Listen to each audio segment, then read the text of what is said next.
And now we know the suspect, according to police, is Cedric Ricks. He is in custody in Oklahoma. I'm sorry.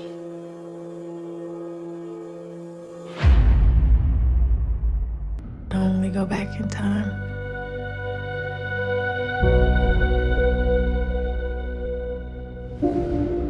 So the book of Acts provides the bridge. The church played a very big role in my life growing up. And the initial encounter I had with Cedric was Bible study night. To whom also he shewed himself alive after his passion by many. Cedric was my first love. He was cute. I had this huge crush on him. He was very charming. He always listened, but my parents didn't like him. And speaking of the things pertaining to the kingdom of God. Cedric, are you paying attention? Yes, sir. Okay, thanks. Cedric ran with a crowd that tend to get into trouble. My mom didn't want me to get caught up in that. Being assembled together with them, commanded them that they should not depart from But Jerusalem. Cedric was older, and it was just something cool about having an older boyfriend. I wanted to see what he was all about. Boy, was I about to find out.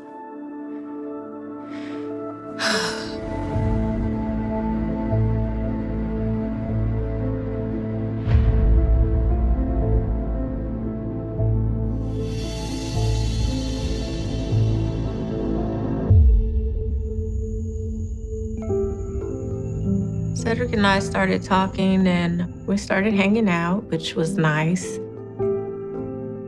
Prom is approaching. Every girl wants to go to prom. Well, my parents don't approve of Cedric, so since I knew I couldn't go to prom with Cedric, I asked a friend from church that I knew my parents would not disapprove of. Then I tell Cedric.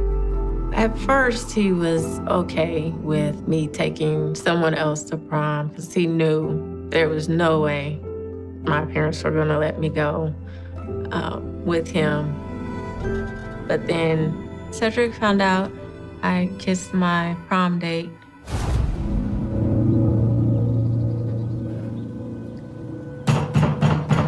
Tashana! Cedric got so upset. He was really, really angry. He accused me of cheating. I guess you got a new boyfriend now, huh? I had never seen that side. What do you mean? It really took me off guard. In his anger, Cedric tells me that he picked a fight with my date. Don't worry. I made sure he got the message. What message? That you're mine. It was surprising to see Cedric react like that. I really didn't understand why he was making such a big deal about it. Now I could say that was a form of control. He couldn't control what I was doing at my prom without him being present. Cedric, I think you should leave. I don't want to see you anymore. After the incident with Prom, I didn't want to see Cedric anymore. He just stopped speaking.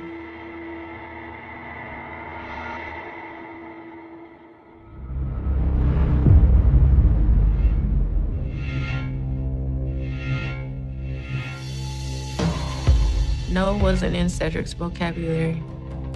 He saw me as something to conquer. That whole, I can't have you, nobody else can type thing. I graduated high school and I went to live with my dad. After being there for, a little while, I met someone, formed a relationship, and ended up getting pregnant.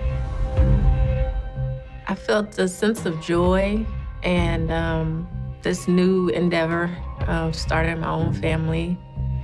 And I was happy.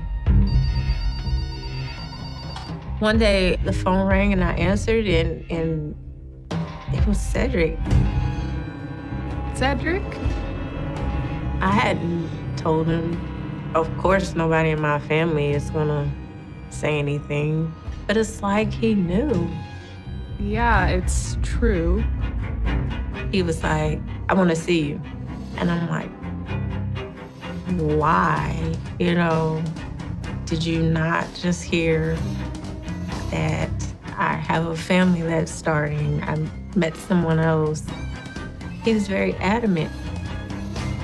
I don't think that's a good idea. I didn't want to see him, and I told him not to come, but he said he wanted to see me and he was going to be on his way down. He just wouldn't take no for an answer.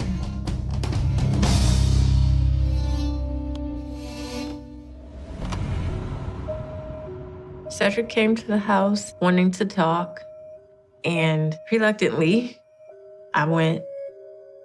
Hopefully he would say what he had to say and just leave me be. But we get in the car and he seemed more interested in sex. Cedric, stop. He was like real adamant about it. I missed you. About his life, and I could go on about mine. If I step back,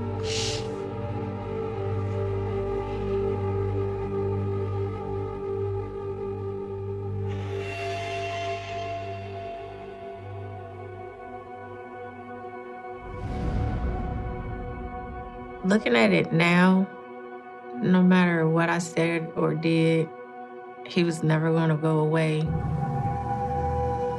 It was a Sunday at church. I was down in the church nursery changing my daughter and noticed that Cedric was coming in the door. Cedric. And my first response was, what are you doing in here? I was just in town and I wanted to see how you've been. It was a shock for him to just come in there like that. And he proceeds to tell me, it's like, oh, she's so pretty. Thanks. Cedric was very persistent. You know, we should really catch up. And said he wanted me to call him sometime. I don't think that's a good idea. It was very uncomfortable. I mean, there's no reason we can't stay in touch.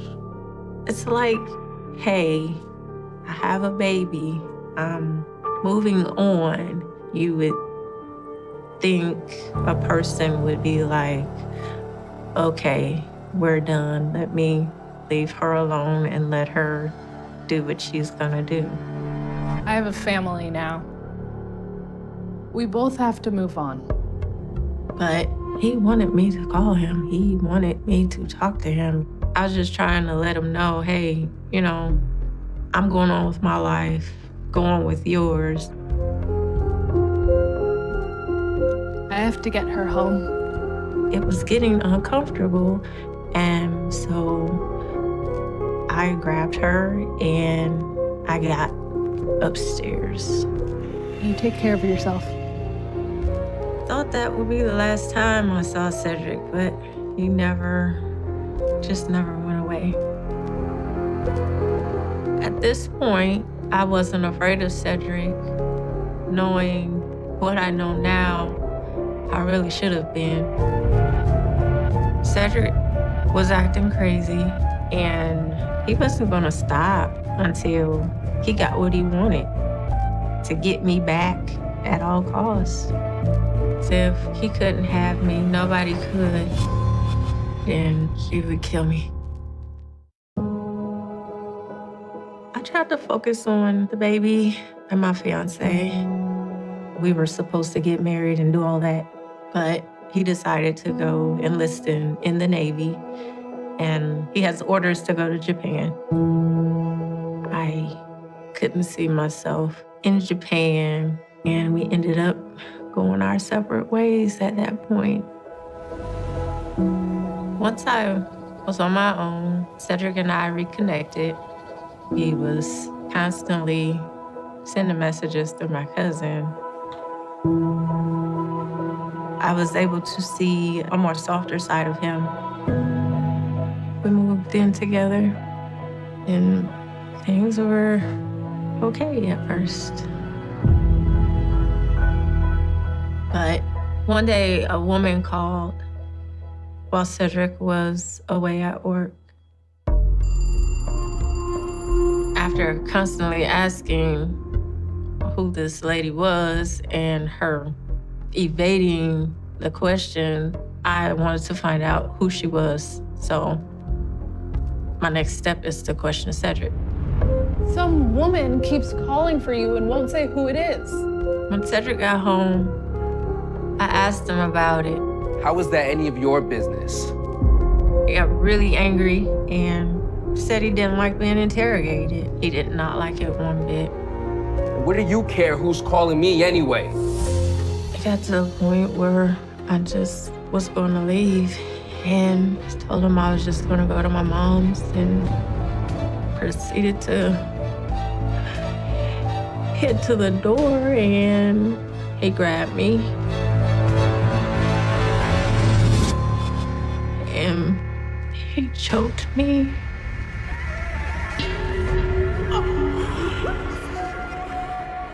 He's squeezing my neck. You're trying to fight to breathe.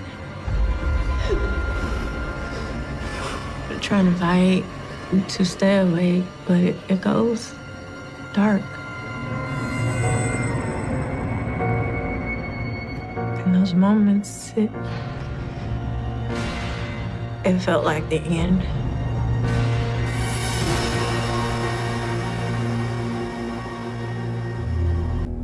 Cedric, being Cedric, continued his apologies until he got his way, wearing me down to get me to come back.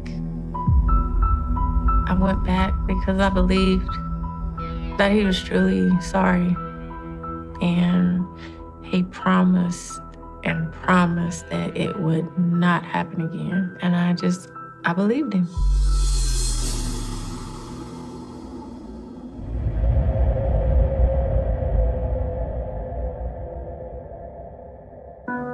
I said yes because as time passed, things seemed to be going pretty good.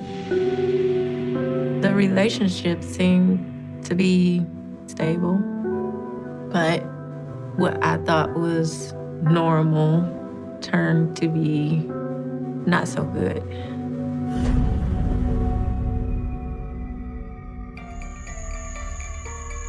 One evening, I went to bed and Cedric came home.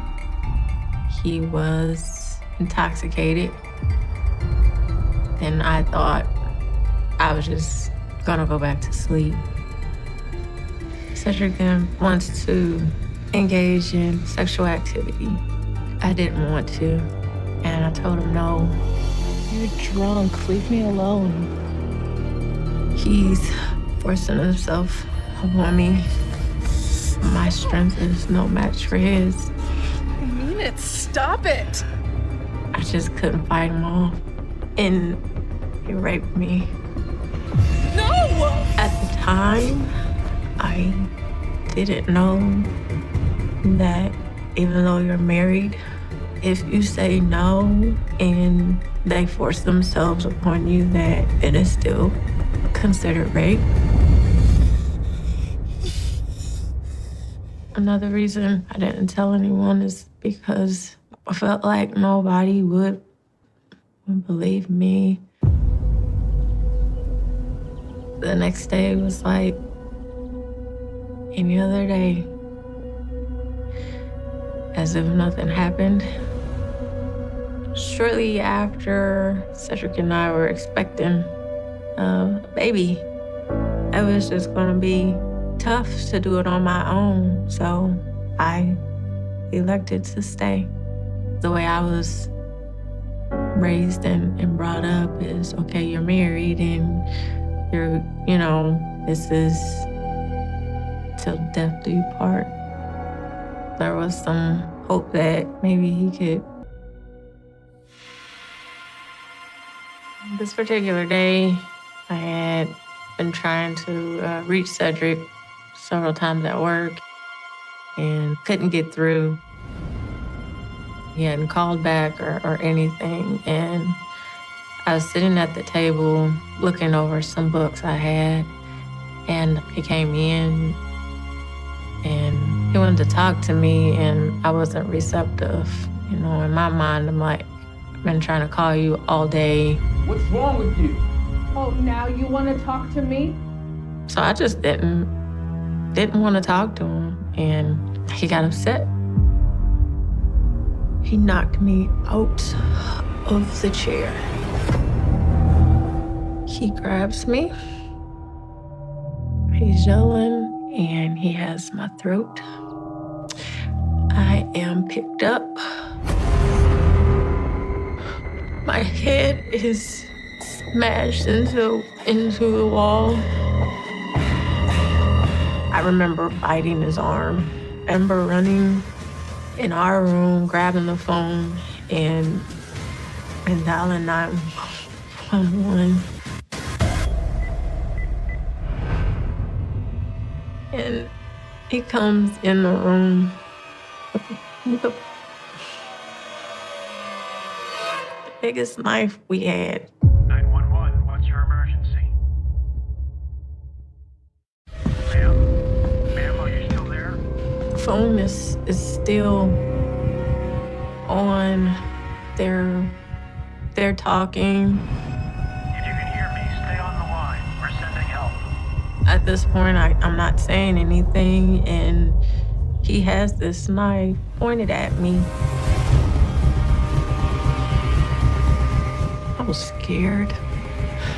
If I don't find the strength to get this knife out of my face, this is gonna be it. I'm gonna get stabbed. Police officers, open up! I just remember banging on the door, the police announcing who they are. Need you to open up this door, now! The police had arrived, and they convinced them to open the door, and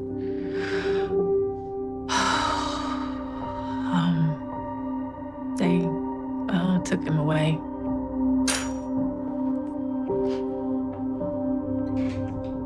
I remember seeing blood. I was bleeding. I think it was here. Ended up having to get stitches as I was cut. And all because I didn't want to talk to him after he hadn't responded to me all day.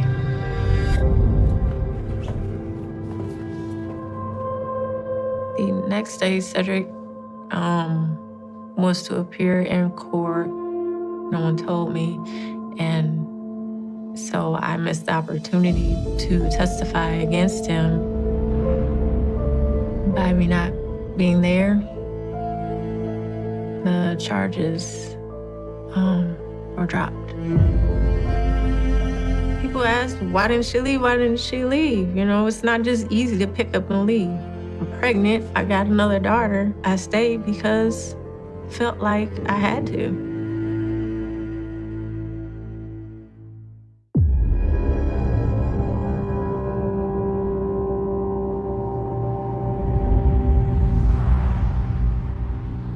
Cedric, I, and the two children were in a car on the way to the accountant's office to get our taxes done.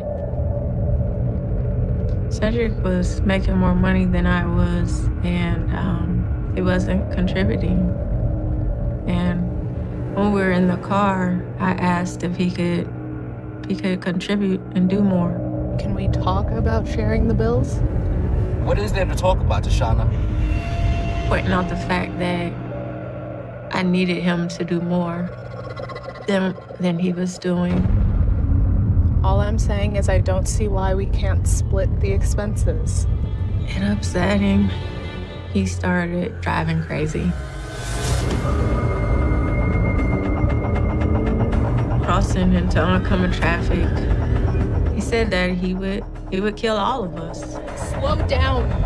Go ahead, keep talking. I'll run us right off the road. I was terrified because I believed he could or he would do it. There was nothing that I could do.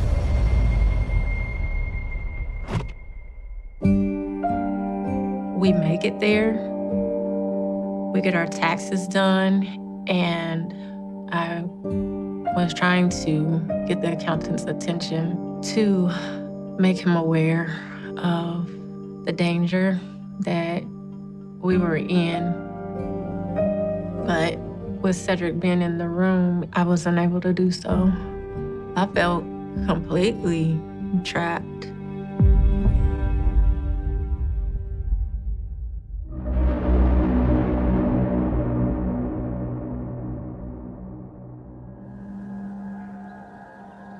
I remember being in the kitchen. Cedric's helping my daughter with something school-wise. No, you do it the way I told you. Don't shout at her. He seems frustrated. I gave him a suggestion on how to help. He set off by it. Next thing I know, I'm just on the floor.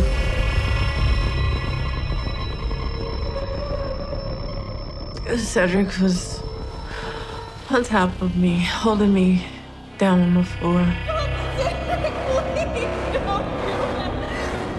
Cedric had a knife and started stabbing the floor with the knife and telling me that he would kill me.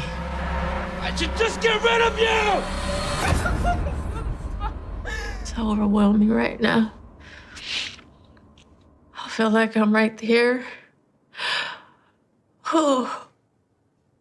This is tough. I need a moment.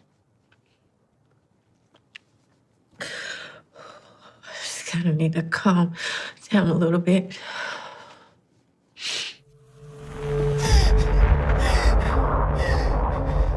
I am on the floor with a knife at the side of my head. And it was as if some magical wand was flicked and he left. It was like no apology.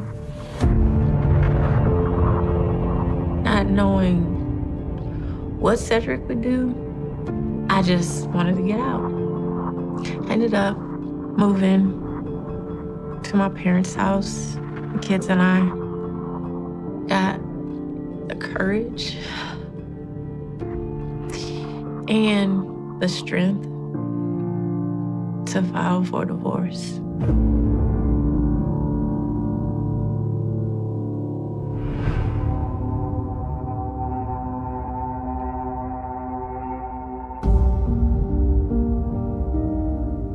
I ended up filing for protection order, and every time I went to court for anything, my dad was with me. So we go, and Cedric was there. The judge explained what Cedric could do, what he couldn't do. You have to be so many feet away. You can't be in the same store type thing. No calling or texting. And Cedric looks at us, and he does this motion.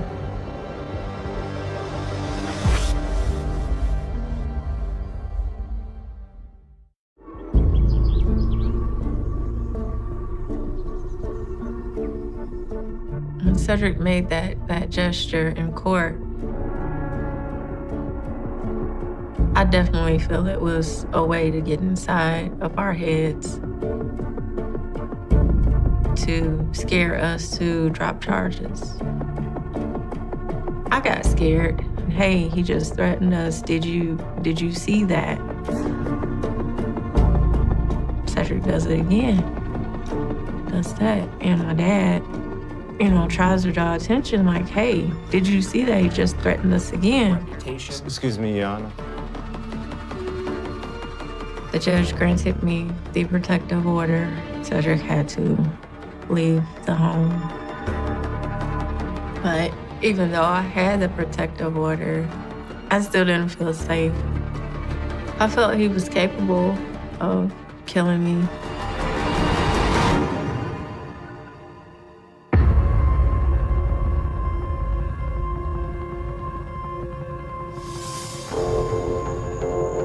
Soon after I got my protection order against Cedric, he started violating it by texting me saying that he was going to end it all.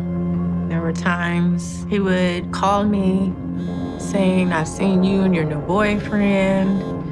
And I'm like, what are you talking about? Sometimes me and one of the guys in my department would go and have lunch, and how else would he know that unless he was stalking me at my job? It causes you to constantly feel like he's there in your presence, even though he's not there.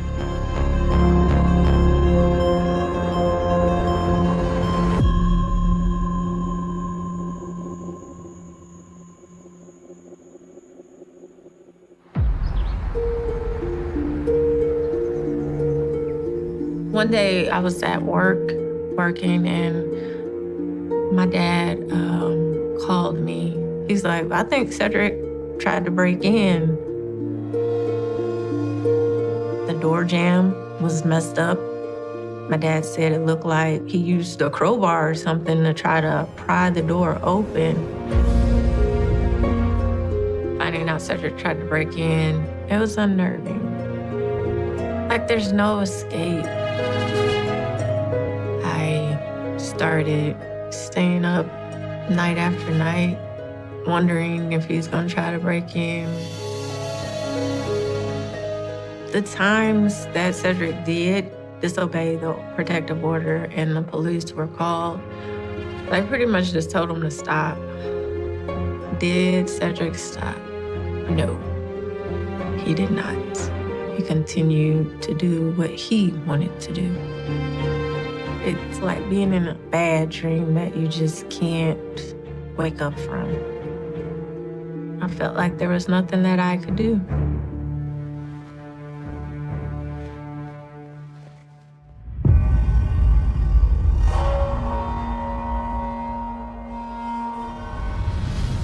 One night I was on the phone talking to a friend and heard a vehicle. So I went to kind of go see because it was pretty late. Hold on a second. When I peeked through the blinds, I recognized the vehicle. It was Cedric's cousin's truck. And I'm like, what the heck is he doing here? Or is he here? Or is Cedric driving his truck? I get off the phone. Sabine, I have to call you back. In case I have to call 911. There was someone approaching the house. It's late at night. What is your purpose for being here this late at night? There is a knock at the door. I back away from the door. I had the phone in my hand and was ready to dial 911 if need be. He knocked and I didn't answer, and eventually he left. It made me feel very unsafe, very uncomfortable in my own home.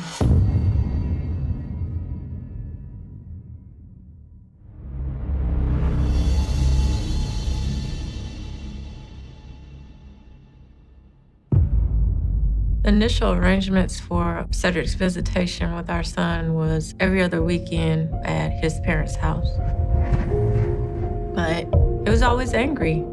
During one of the drop-offs, Cedric even threatened that he would kill us. And we had to end up getting them moved to the police station.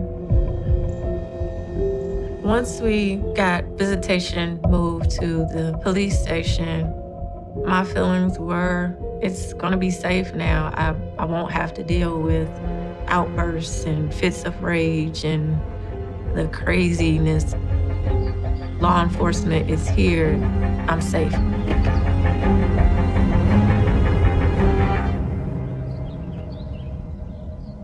Come here.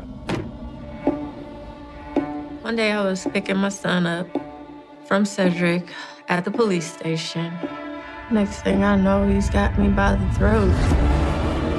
Cedric grabbed me by the throat and he was choking me. I couldn't break free. Never would I ever have thought for a second that I would have been attacked at the police station. Place of safety, a place of refuge that you could run to when you're in trouble. But yet, he did what he wanted, when he wanted.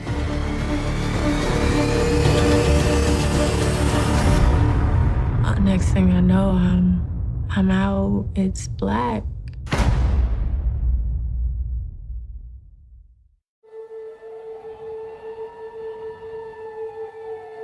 I can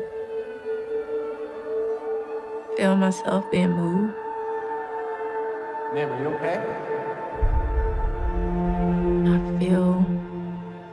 I feel warmth in my head. Over here.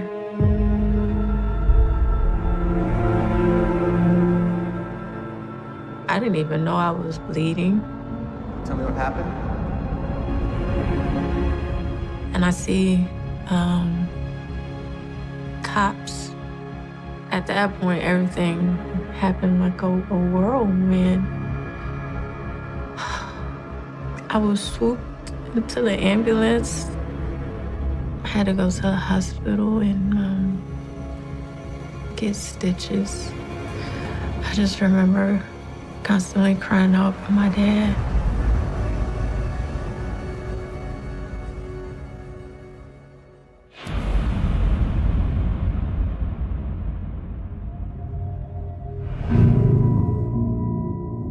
After the attack, Cedric was not allowed to see our son for a period of 2 years.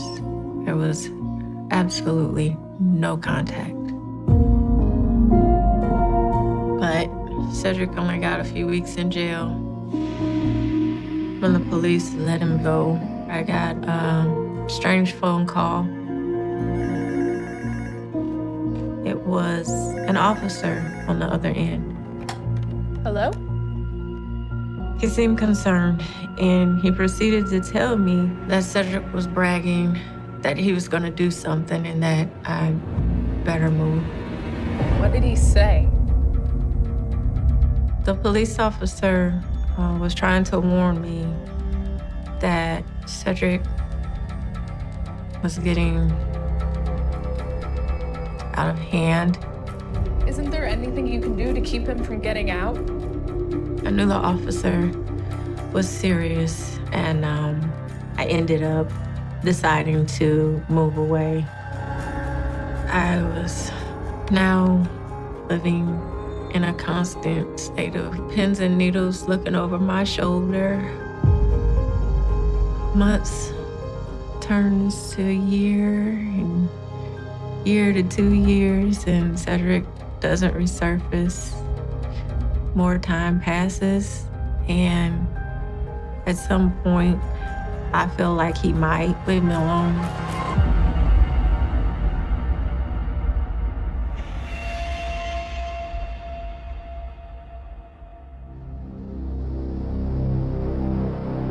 I get a phone call from my sister. I answer, and she's asking me, "Are you okay?" Yes, I'm okay. Are the kids okay? Yes, the kids are fine. You know, but what's going on? When neighbors at this Bedford apartment complex heard screams late Wednesday night, they never imagined 2 murders were taking place. Cedric killed someone, and they weren't sure if it was me and the kids. It all started at around 8:45 when police found the woman and child dead inside of a home on Park Place Boulevard. And then as details came in, I learned that Cedric stabbed his girlfriend. Officers say they walked into what they say was one of the worst and saddest scenes ever. They found 30-year-old Roxanne Sanchez and her 8-year-old son, Anthony Reyes Figueroa, dead with multiple stab wounds. Her other son, a 12-year-old boy, was found with multiple wounds but survived the attack and even called 911. Bedford 911. Can you help me? What's going on there? My mom's boyfriend just killed my mom and my other brother. Okay, all right, hang on just a second, okay?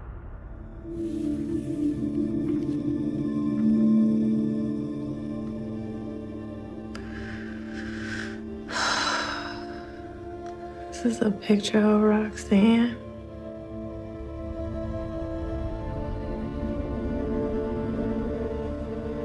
Beautiful girl.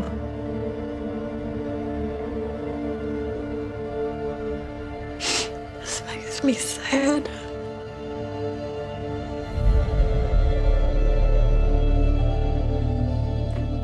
I'm sorry. It makes me sad. I wish I could have told her.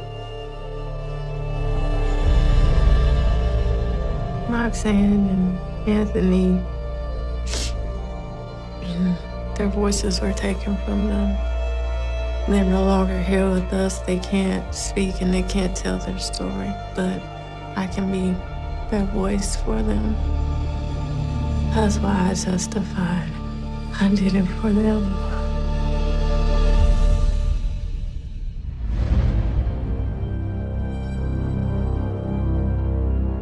Continues to haunt me at times.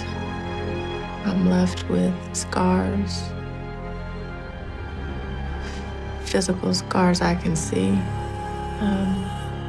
I'm left with emotional, mental scars. Those are things that have affected me even up until this day. He has left a mark.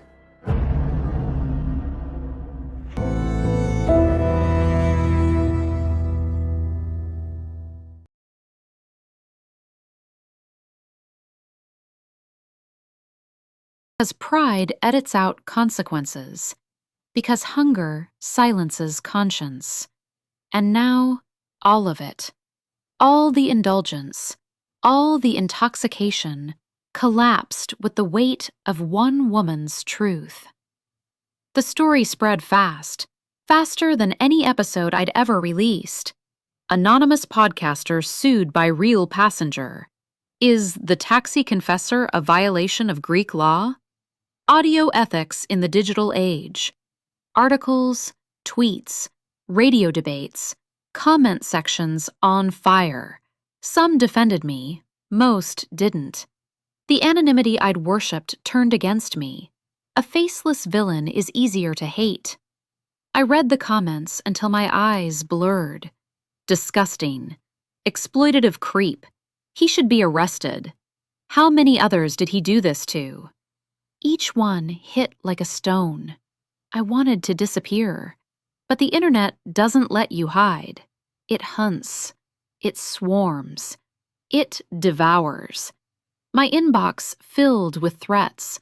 Producers withdrew their offers. Sponsors vanished. The station canceled the deal. The fame I chased burned down into a spotlight of shame, and I couldn't breathe in it. I stopped driving, stopped eating, stopped sleeping. My taxi sat in its usual spot, but I avoided it like a crime scene. The seat where she had sat, the seat where all of them had sat, became radioactive in my mind. Days blurred, nights sharpened with anxiety. I walked circles around my apartment like a ghost haunting its own life. I tried to listen to the recordings, the old ones, hoping they'd remind me why I ever believed in this. But now they sounded different. The laughs sounded forced. The tears felt stolen. The confessions tasted metallic in my mouth. Every voice became an accusation. You used me. You exposed me. You turned my pain into content. I shut the recorder off, threw it across the room. It clattered against the wall and landed crookedly. A small red crack appeared on its side. A fracture, just like everything else. One night, unable to stand the walls closing in, I forced myself outside. Athens felt unfamiliar, like a city I had betrayed. I walked to my taxi, opened the door, sat behind the wheel. The seat felt cold, foreign. I looked into the rearview mirror, and for the first time, I didn't see myself. I saw the man the world now saw, a predator, a voyeur, a thief of human vulnerability.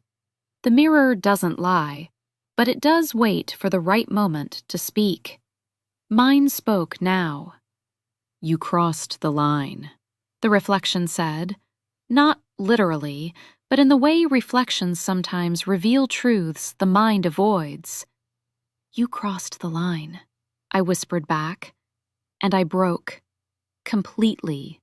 I pressed my forehead to the steering wheel and sobbed, the kind of sobbing that scrapes a man hollow. It wasn't the lawsuit. It wasn't the public humiliation. It wasn't the lost fame. It was the realization that I had betrayed something sacred, the trust of strangers, the honesty of confession, the fragile human ache I once treated with reverence. I had devoured what I was meant to protect. The collapse wasn't a moment. It was a revelation. Her email arrived 2 days later. We need to talk, face to face. Tomorrow, 6 p.m., Zappion Gardens. Come alone. My heart hammered so hard, the screen blurred. I didn't know why she wanted to meet. Anger? Closure? Revenge? Part of me hoped she'd yell. I deserved yelling. I deserved worse. I almost didn't go, but the guilt pushed me out the door. The world looked sharp on the way there, painfully sharp. Trees too green, air too cold, people too real. When I arrived, she was sitting on a bench, umbrella beside her, hands folded, face calm. She didn't look like vengeance. She looked like someone exhausted by carrying a truth too long. When she saw me, she stood. My breath caught. My pulse spiked. This was the woman whose voice had brought me fame. This was the woman whose pain I had polished into art. This was the woman I had betrayed. Our eyes met. A cliffhanger built between us. Breathless, tense, unavoidable. And then she said, "Sit." Nothing more. Just that. A single word that sounded like the beginning of judgment, or the beginning of something I didn't yet understand. She didn't look at me at first. She kept her eyes on the gravel path in front of us, as if she needed the ground to steady her. The air in Zappion Gardens felt strangely thin, heavy with the scent of rain trapped in leaves. Families wandered past. Runners passed in quiet rhythm. Life went on, unaware that my world was balancing on the edge of a single conversation. I sat beside her, not too close, not far enough to pretend I wasn't shaking. For a long moment, neither of us spoke. Then she exhaled, slow, careful, like she was releasing something that had pressed against her ribs for too long. "I didn't want to ruin your life," she said. Her voice was softer than I remembered, but it carried weight. It carried history. I swallowed. "You didn't ruin anything. I ruined it. She nodded once, as if that admission was the minimum price to open the door to truth. I listened to my episode 23 times, she said. Maybe more. I stopped counting. She brushed a loose strand of hair behind her ear, her fingers trembling just enough for me to notice. At first, I was horrified, angry, violated. She paused. I still am. The words didn't stab me.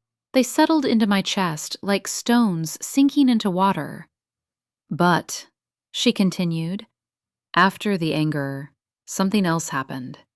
She finally turned to me. Her eyes weren't sharp. They weren't cruel.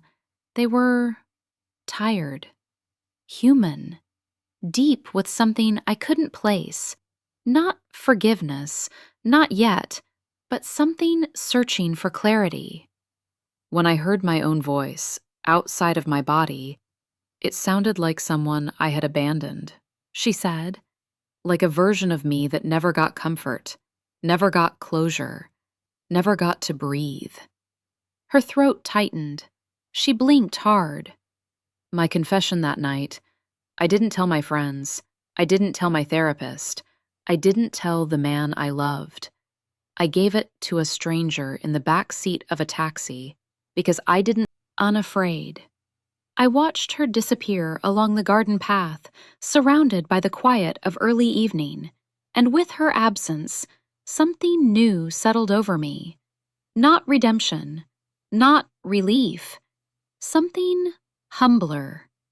A beginning. I didn't go home right away.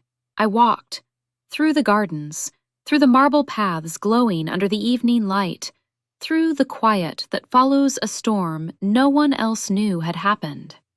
My steps felt unfamiliar, like they belonged to someone who hadn't yet learned the weight of himself.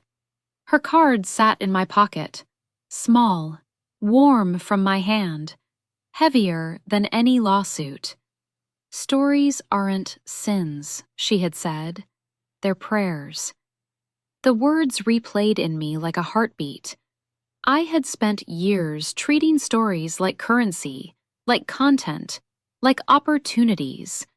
But sitting beside her, hearing the steadiness in her forgiveness, it revealed something painful and clear. People had given me their prayers, and I had broadcast them without knowing how to kneel. That night, I opened my laptop. The dashboard glowed with numbers. Subscribers, comments, analytics, rankings. The metrics that once thrilled me now felt grotesque, like trophies stolen from someone else's altar. I hovered over the delete button. My hand shook. Not from fear, from loss. Because as much damage as the show had caused, it had given me something too. Connection, purpose, a feeling of relevance I had never known before. Taking it down meant erasing the one thing that had made me feel seen. But keeping it meant continuing to build my identity on stolen foundations. I clicked delete. Every episode vanished. Every confession dissolved into digital dust. Silence flooded the room. A real silence. Not the kind I'd once used as bait. Not the kind passengers filled with their trembling truths. A silence I had earned. My eyes stung, though I didn't cry. This wasn't grief. It was cleansing. My taxi felt foreign when I slid into the driver's seat again. Not dangerous. Not radioactive, just quiet. The kind of quiet that follows the clearing of a wound. I reached beneath the passenger seat and pulled out the shoebox where I kept the tapes. Raw files, backup drives, years of voices sealed inside plastic and metal. Dozens of confessions. Hundreds of hours.